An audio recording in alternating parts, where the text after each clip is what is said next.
Eu quero dar graças a Deus pelo privilégio de estar outra vez com você e com a sua família para tratar de um tema absolutamente relevante e oportuno para a sua vida, para a sua família e para a nação brasileira.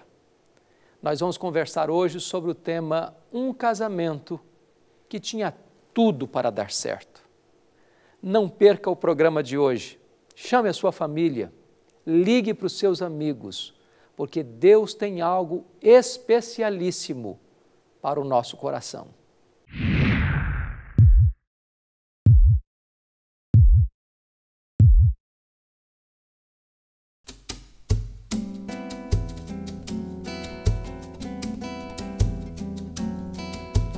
Poucos são os dias passados desde a promessa solene que fez do talento e da música caminho de vida e trabalho de fé.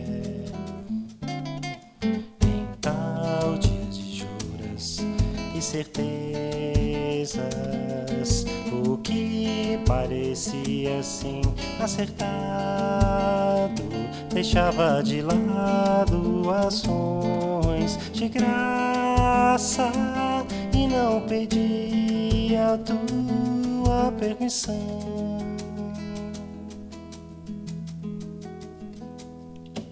Perdoa minha impulsividade, perdoa minha ingratidão. Se queres e te convém, me deixa estar nos teus projetos.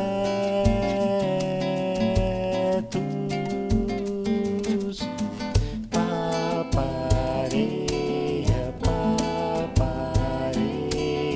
papareia, ia, ia, ia, papareia, para.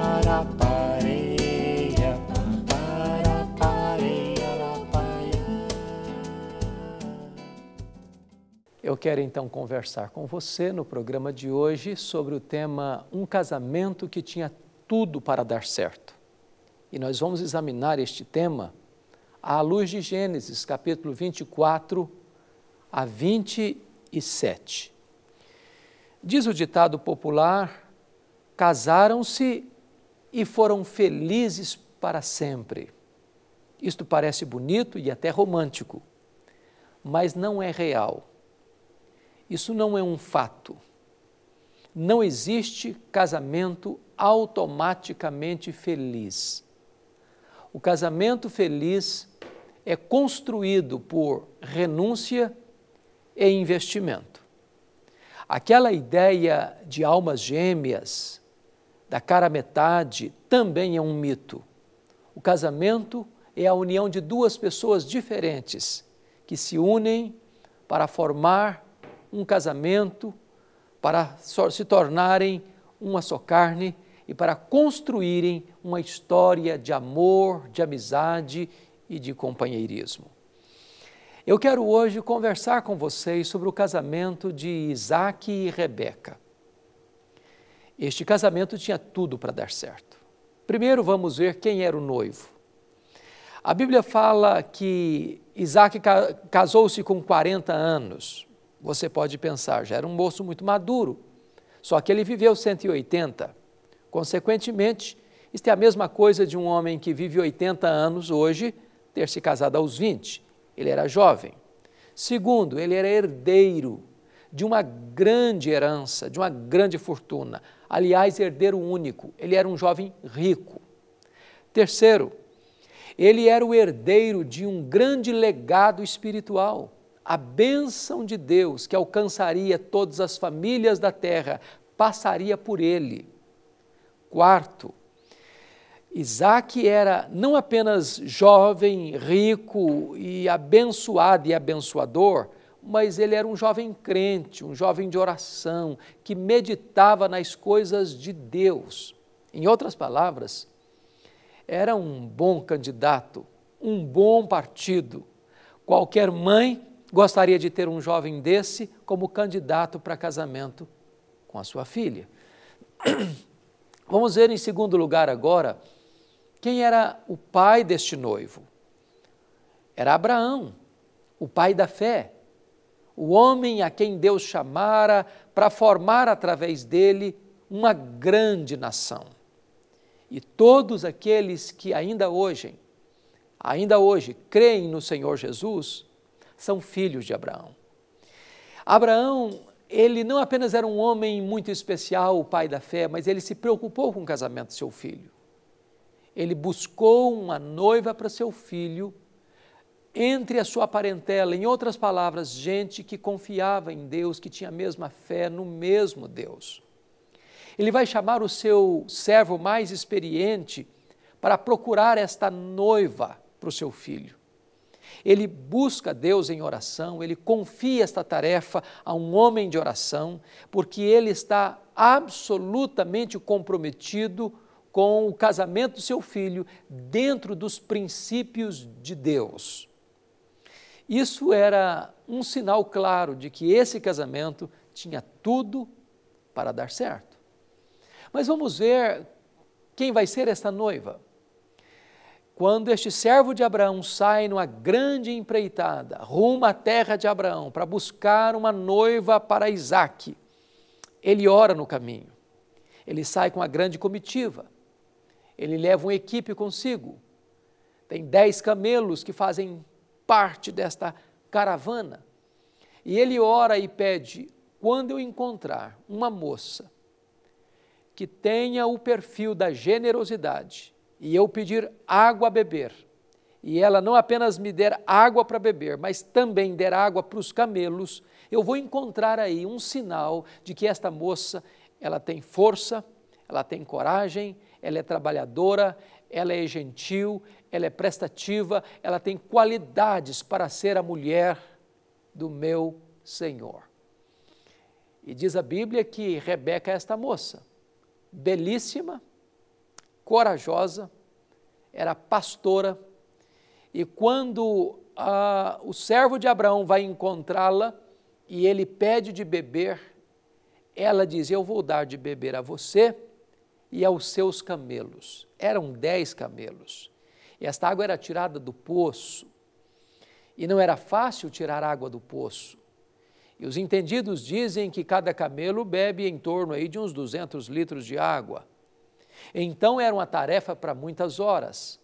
E ele encontra esta moça e percebe que ela é resposta de oração e da orientação divina. Esta moça é amada pela sua família. Esta moça, ela é resolvida emocionalmente. Esta moça se dispõe a sair com o servo de Abraão, da sua terra, do meio da sua parentela, da sua casa, para se tornar mulher de Isaque, mãe de grandes nações.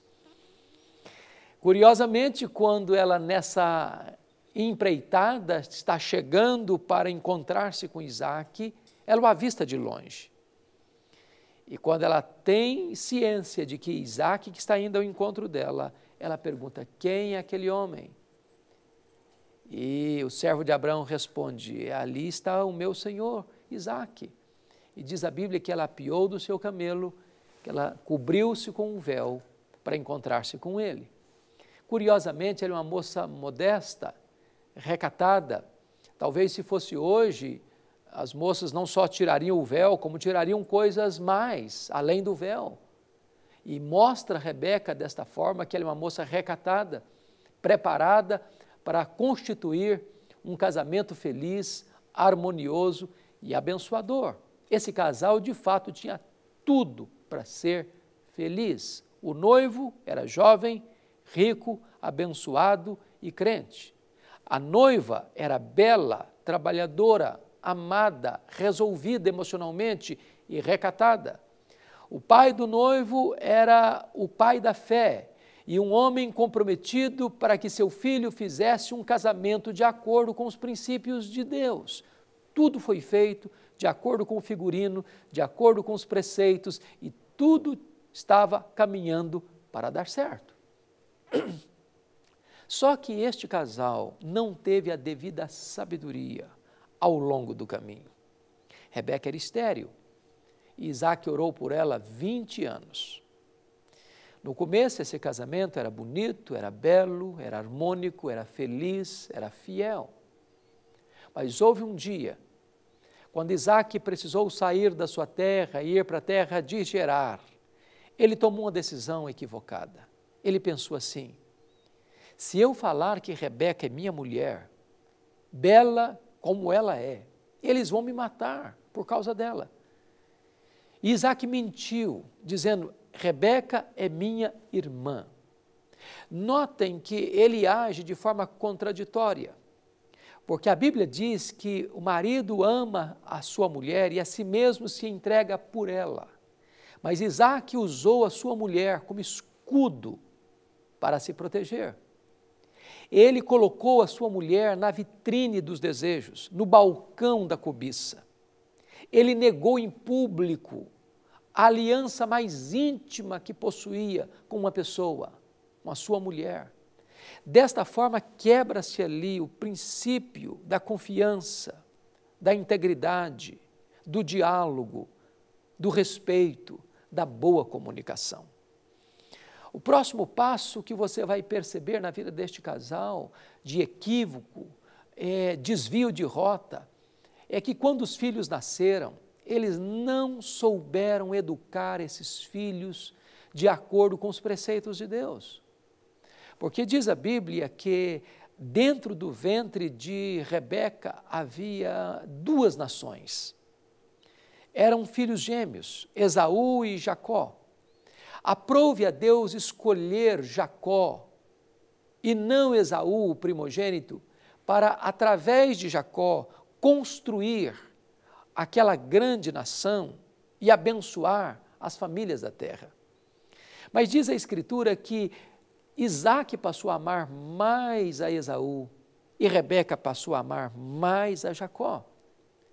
Os pais não podem ter preferência por um filho em detrimento do outro, porque isto não gera amizade, companheirismo entre os irmãos. Ao contrário, joga um irmão contra o outro, provoca inveja, ciúme, competição dentro do lar. Aquele casal que começara tão bem, estava agora tomando rotas de colisão, estava desconstruindo a própria família com a sua própria insensatez.